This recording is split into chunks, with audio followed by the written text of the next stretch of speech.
Halo semua, selamat datang di podcast STT Senpol Bandung.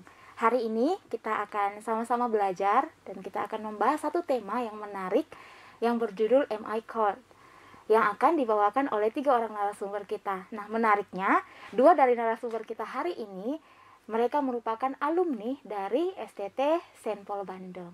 Oleh itu, mari kita langsung saja berkenalan dengan para narasumber kita pada hari ini. Nama saya Paulus yang berasal dari Korea Selatan. Saya melayani selama 9 tahun di Indonesia sebagai penginjil di ladang misi. Demikian. Saya Otniel dari Kupang. Saya melayani di misi. Udah jalan tahun ke-16. Nama saya Rita Restina Panjaitan, saya dari Riau. Untuk pelayanan misi, pertama kali saya dipanggil Tuhan itu waktu SMP. Itu pelayanan untuk anak-anak sekolah minggu. Tapi untuk terlibat secara khusus di misi itu kira-kira 37 tahun yang lalu. Sampai sekarang. Sebenarnya panggilan adalah ada 2 jenis. Yang pertama, panggilan dalam proses keselamatan. Yang kedua, panggilan sebagai position, khususnya profesi atau pekerjaan. Jadi kita harus membedakan itu calling keselamatan atau calling position. Jadi kalau calling position itu biasanya disebut profesi atau pekerjaan. Ya, jadi sebenarnya kita sering salah pahami kalau hanya calling saja hanya ada calling hanya posisi atau pekerjaan saja. Contohnya pendeta atau penjahit atau engineer dan lain-lain sepertinya begitu. Tetapi ada calling dalam proses keselamatan juga. Jadi sepertinya orde salutis itu adalah urut keselamatan. Di dalamnya ada urut calling. Jadi kalau sudah dipanggil untuk menjadi orang Kristen atau diselamatkan, itulah calling di hadapan Tuhan. Jadi kita harus membedakan. Jadi kita harus apa perbedaannya di antaranya. Oke, kalau saya ketika bergumul untuk menjadi pelayan Tuhan, itu prosesnya sangat panjang. Jadi ketika saya merantau ke sini tahun 90, lalu 90 saya sakit selama kurang lebih 4 hari. 91 saya sakit lagi 4 hari. Nah, di saat inilah saya berdoa. Saya katakan bahwa apabila Yesus itu benar-benar Allah yang hidup, tolong sembuhkan saya. Dan besok pagi saya bangun dengan tubuh yang sehat, maka saya akan menyerahkan hidup saya untuk menjadi pelayanmu. Dan itu besoknya itu betul-betul saya sembuh. Saya sembuh, lalu saya sudah mulai berdoa untuk sekolah. Lalu saya kirim surat ke beberapa teologia di Jakarta untuk saya minta buku panduan akademik. Saya lihat ya dari buku-buku panduan itu satu semester saja itu 4-6 juta. Itu tahun 91.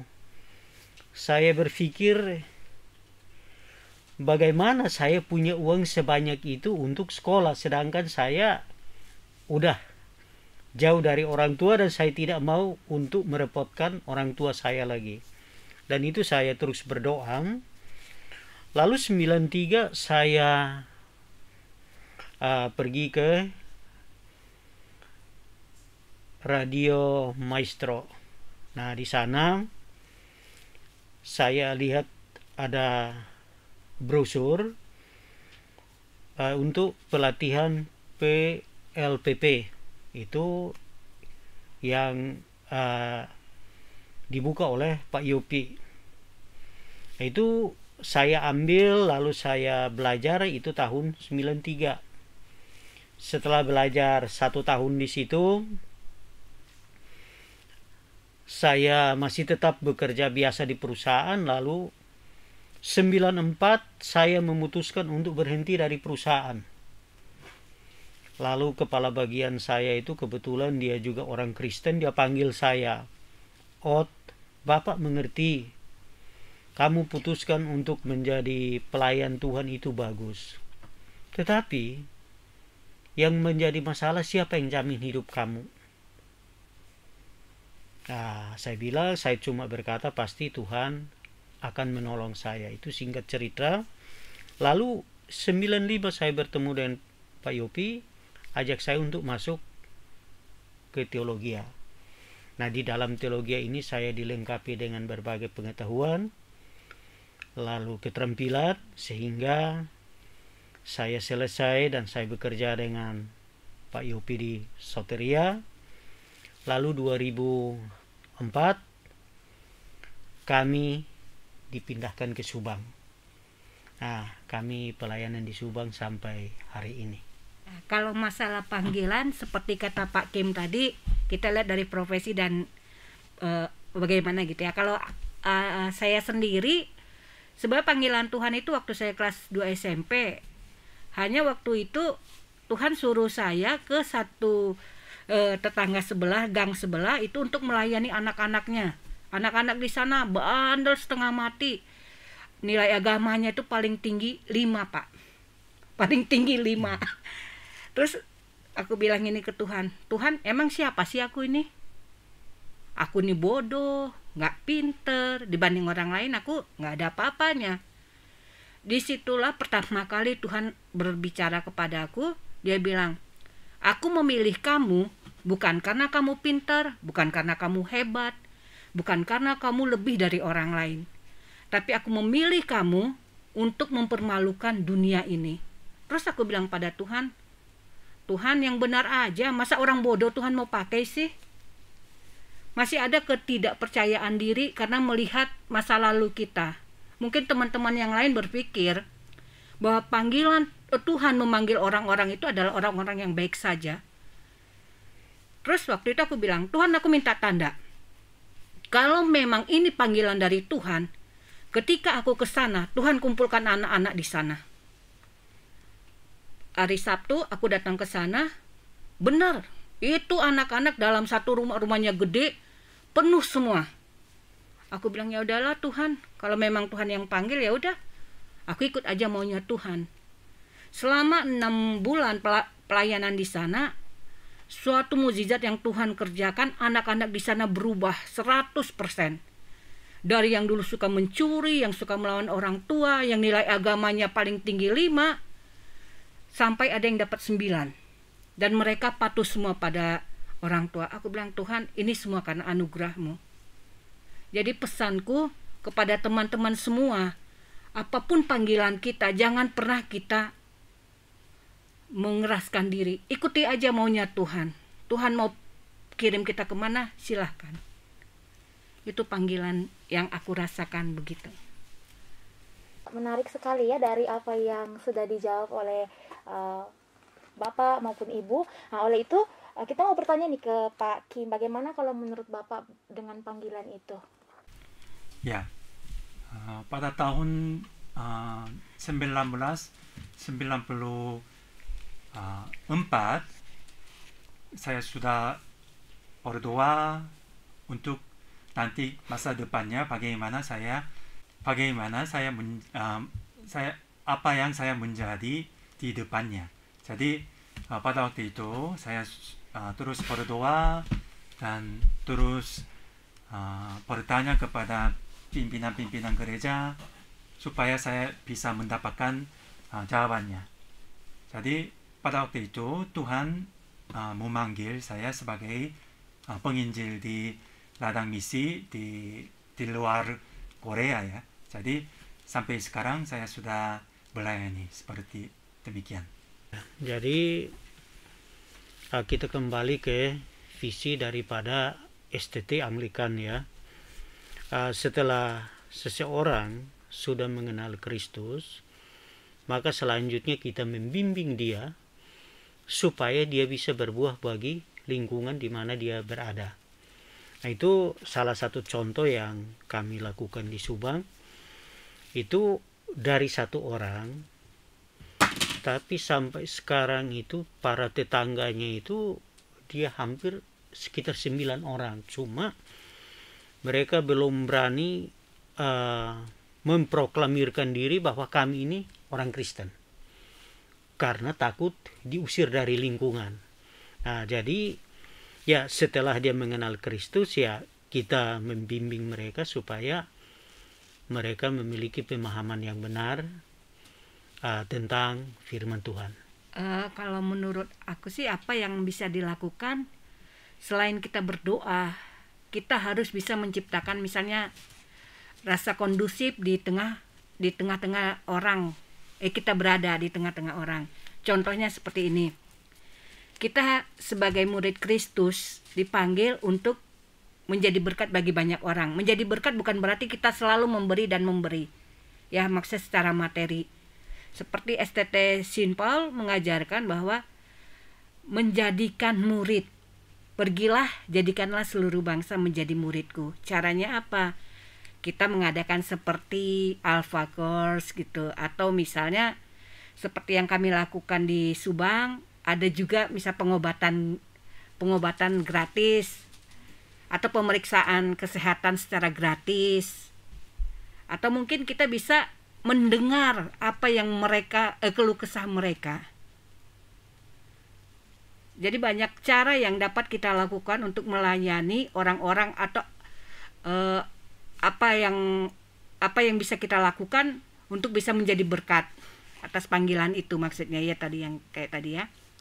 Ya, selain memberitakan firman Tuhan, kita bisa menjadi teman curhat yang baik, kita bisa membantu mereka mengatasi masalah kesehatan dan yang lain-lain. Menarik ya dari apa yang dapat kita lakukan. Nah, kira-kira kalau tadi apa yang dapat kita lakukan, kalau sekarang nasihat apa yang dapat kita berikan kepada mereka yang mungkin masih ragu dengan panggilan gitu. Kira-kira dari Bapak Ibu bisa saling diskusi kira-kira bagaimana gitu. Kalau saya kalau misalnya ada yang masih ragu dengan panggilan, dia harus berdoa lagi, bertanya, dan dia harus memutuskan. Apabila dia memiliki sukacita dan damai sejahtera, silahkan. Karena begini, untuk melayani atau misalnya dia ragu dengan panggilannya, ya harus bergumul dulu. Seperti tadi Pak Kim jelaskan bahwa bertanya kepada beberapa hamba Tuhan, kira-kira saya mau ke sini gimana? Nah, kalau mereka semua bilang oke, berarti itu juga kita bisa meyakini bahwa itu adalah panggilan Tuhan. Tapi kalau misalnya jangan dulu kamu ke sana, ini berarti harus perlu pergumulan lagi supaya kita ke sana itu tidak menjadi sulit. Saya sangat setuju apa yang Bapak katakan.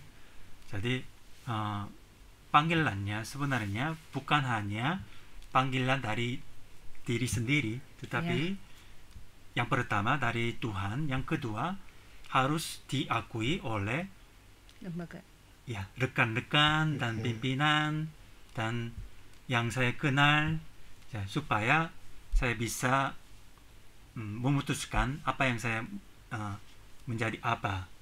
Ya, seperti itu ya. Saya sangat setuju. Saya juga. Kalau menurut Ibu? Kalau menurut aku sih, kalau misalnya untuk orang-orang yang ragu, jujur aja, walaupun aku sudah puluhan tahun melayani Tuhan, kadangkala ini secara manusiawi ya, ini untuk ibu-ibu. Pesanku sih untuk orang-orang yang ragu, untuk teman-teman yang di STT, tetap pertama pergumulkan pasangan hidup yang benar-benar harus takut akan Tuhan.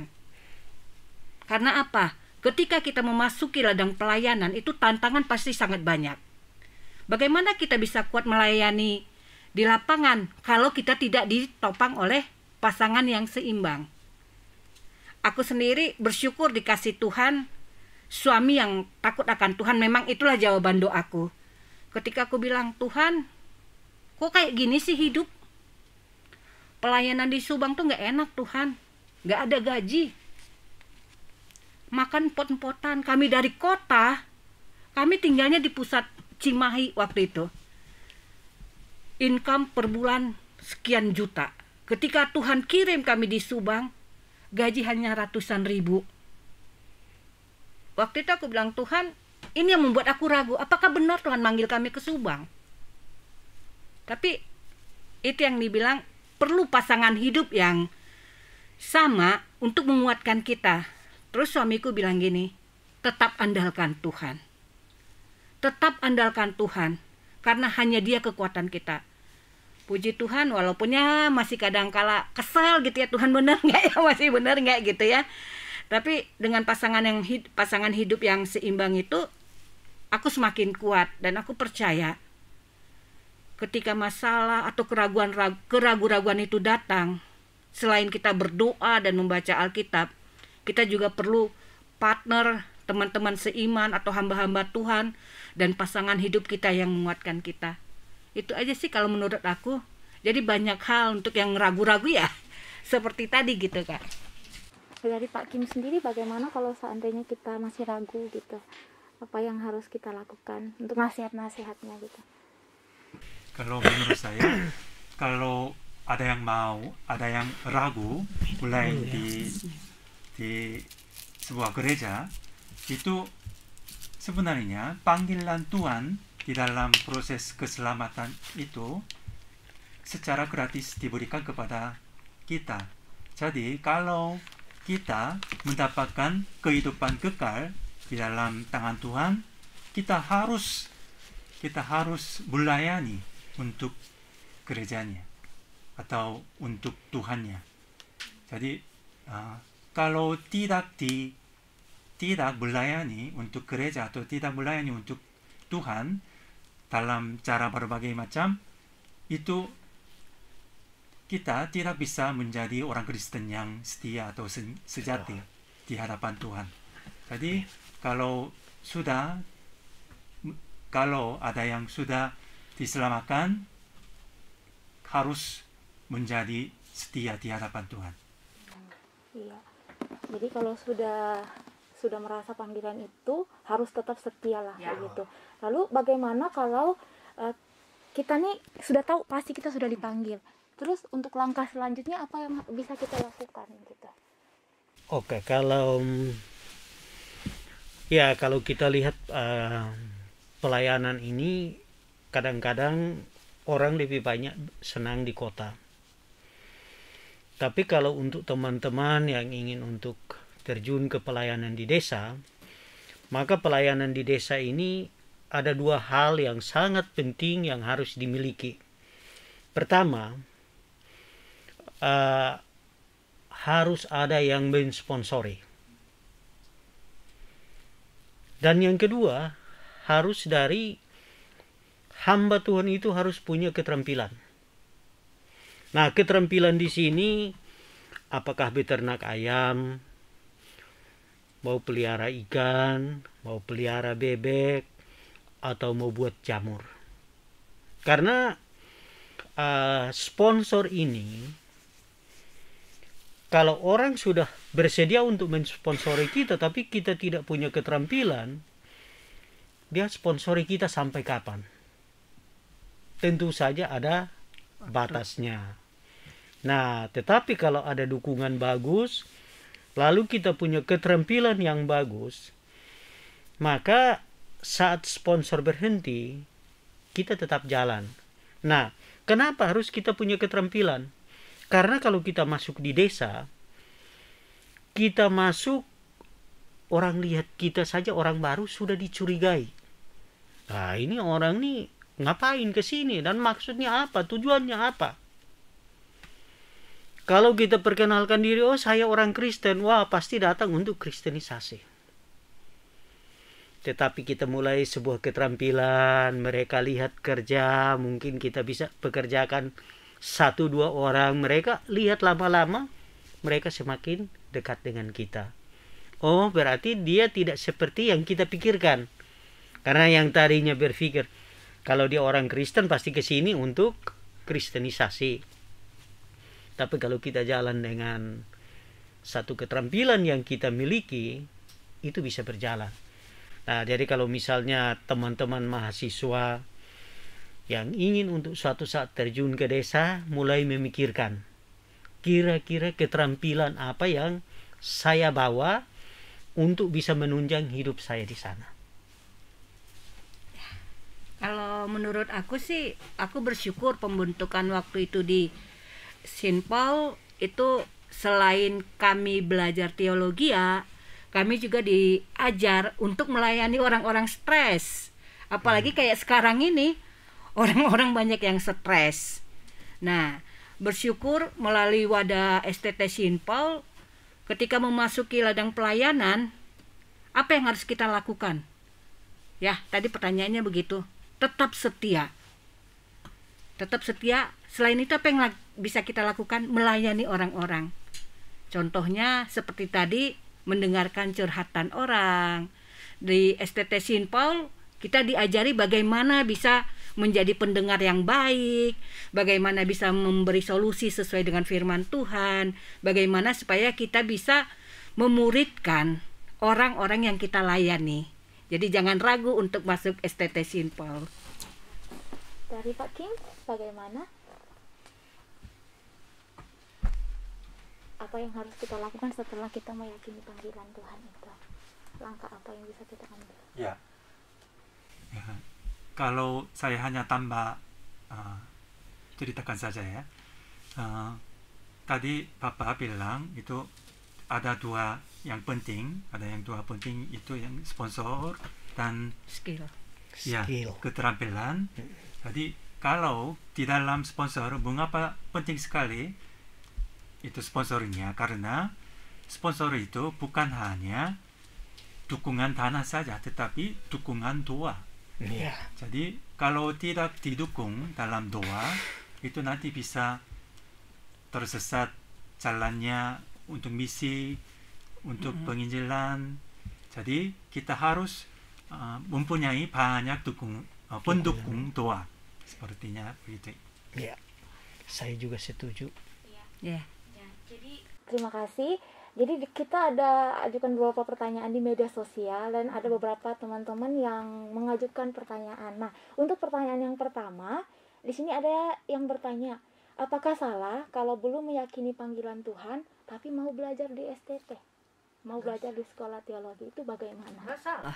Aku pikir begini, kalau toh dia masih ragu, Bukan. nanti di STT akan diluruskan di dalam. Akan dimantapkan. Nah, jadi yang penting dia masuk dulu, yang penting dia mau, maka di dalam akan dilengkapi sehingga dia semakin meyakini bahwa saya ini dipanggil oleh Tuhan dan dibentuk melalui STT.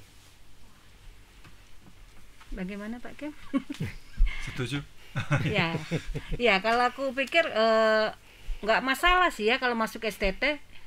Karena kalau udah masuk STT, selain kita semakin diasah dan semakin peka akan panggilan Tuhan, kita semakin diperkaya dengan firman Tuhan, diperlengkapi dengan firman Tuhan, diperlengkapi dengan bagaimana melayani orang dan bagaimana kita berinteraksi dengan orang luar. Gitu, kalau menurut aku nggak masalah. Ya nggak masalah. Nah, selanjutnya ada pertanyaan selanjutnya, gimana cara kita membedakan antara itu panggilan Tuhan atau bukan dalam hidup kita? Apakah itu panggilan telepon mungkin atau gimana kita membedakan itu bagaimana?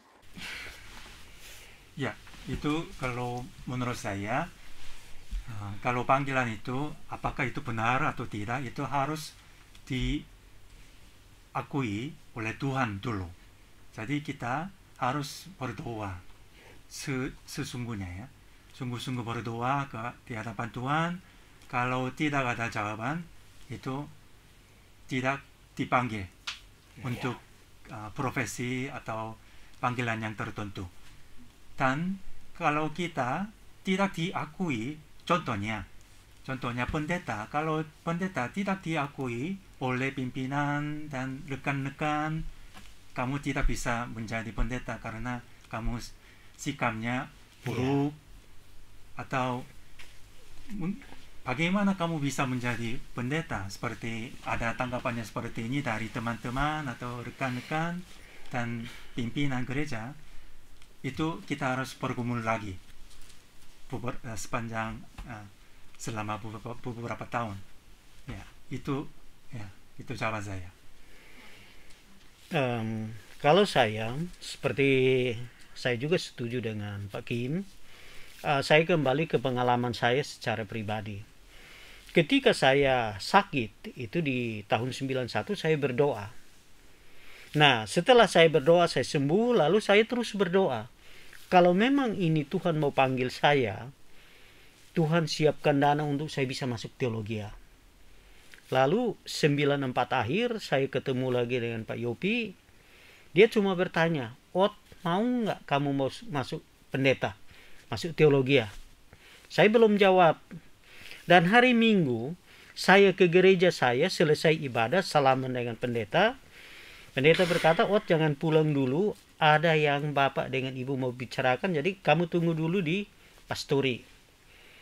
Nah, setelah selesai jemaat pulang, dia berkata bahwa selama 1 tahun terakhir ini kami amati kamu setia dalam melayani remaja di gereja, maka kami rindu supaya kalau bisa kamu masuk teologi.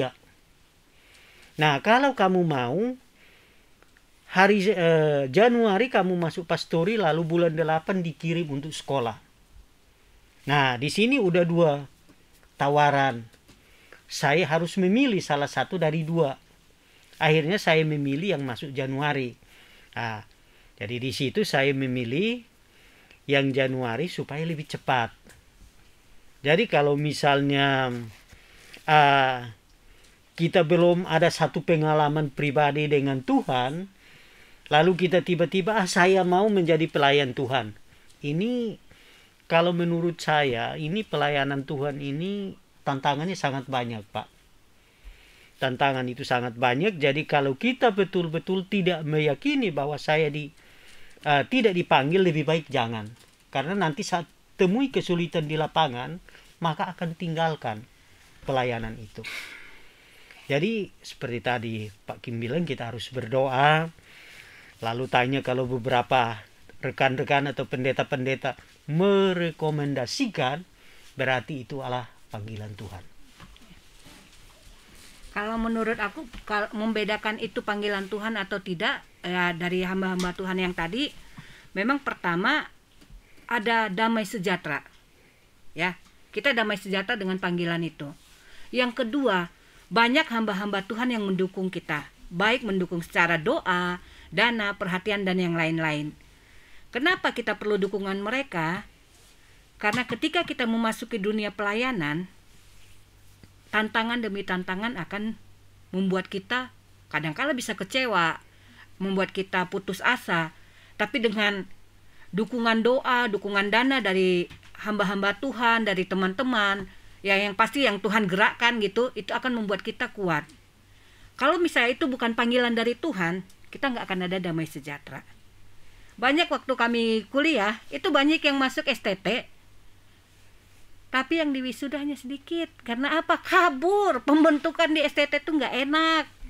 Kita yang dulunya biasa hidup bebas, kita yang dulunya biasa minum, atau kita biasa hidup pesta pora, di STT kita dibentuk, kita harus menjadi murid Kristus. Kita harus merendahkan diri. Nah, kalau kita benar-benar mendapat panggilan dari Tuhan, apapun tantangannya di STT, kita akan mampu untuk keluar jadi pemenang. Dan masuk dunia pelayanan kita akan lebih kuat lagi. Nah, tapi kalau nggak ada panggilan dari Tuhan, ya sebentar baru masuk STT juga langsung angkat koper, kabur gitu. Iya. Iya, itu yang dilihat. Jadi ketika kita masuk, kita mau taat, berarti kita tahu itu panggilan dari Tuhan, ada damai sejahtera. Tapi kalau enggak, ya udah kabur. Oh ya kan Pak Kim, bagaimana? Ya, Setuju kan? Iya. Ya, jadi ada satu lagi pertanyaan terakhir. Tapi ini pertanyaannya cukup sangat baik, bukan cukup baik tapi sangat baik. Dikatakan di sini dia bertanya, apakah Tuhan hanya memanggil seseorang itu hanya untuk jadi pendeta? Silakan Pak. Oke. Siapa dulu? Ya. Sampai sekarang sudah saya katakan bahwa bukan hanya pendeta saja panggilan, tetapi semua profesi yang diberikan Tuhan itu bisa menjadi panggilan untuk pribadi masing-masing. Jadi kita harus berusaha untuk bekerja dengan baik, dengan setia dan sejati di hadapan dengan teman-teman dan rekan-rekan. Ya, demikian. Oke, kalau menurut saya tidak semua orang yang dipanggil itu harus menjadi pendeta. Nah, ada juga yang dipanggil sebagai guru, ada juga sebagai dosen, ada juga sebagai pengusaha, dan masih banyak lain-lain. Sehingga tadi seperti Pak Kim katakan profesi. Nah, itu saya setuju. Semua yang Tuhan berikan buat kita itu bisa dipakai untuk pekerjaan Tuhan. Oke, kalau menurut aku sih sangat bersyukur di STT Saint Paul itu pembentukan karakter mahasiswanya itu tidak hanya difokuskan untuk jadi seorang pendeta. Ya. Karena di STT Saint Paul itu banyak kita bisa menjadi seorang konselor yang baik, seorang guru agama yang baik, atau sebagai seorang misi. Ya, seperti kami dibentuk untuk menjadi seorang misi, walaupun banyak tantangan, tapi puji Tuhan dukungan dari STT Saint Paul, dari Reverend Yopi dan keluarga, dari teman-teman semua, itu sangat mendukung menguatkan kami untuk bisa masuk dalam ladang misi. Jadi tidak harus menjadi seorang pendeta. Jadi jangan ragulah masuk STT Saint Paul lah. Jadi nggak harus jadi pendeta, kita bisa jadi yang lain kok. Jadi dalam menyahut panggilan Tuhan tuh tidak harus jadi pendeta. Ya. Bisa jadi guru loh. Ya, jadi banyak profesi lain yang bisa kita sebagai panggilan kita. Ya. Oke, jadi sebagai bonusnya sebelum kita tutup, mungkin bisa dibagikan ke kita apa sih rahasia dari Bapak Ibu bisa bertahan dari yang semuanya dari kota besar terus ke pedalaman gitu, dan dari kota besar ke daerah ke negara yang lain gitu. Apa yang bisa buat bertahan gitu dalam pelayanan misi? Oke, kalau dari saya duluan,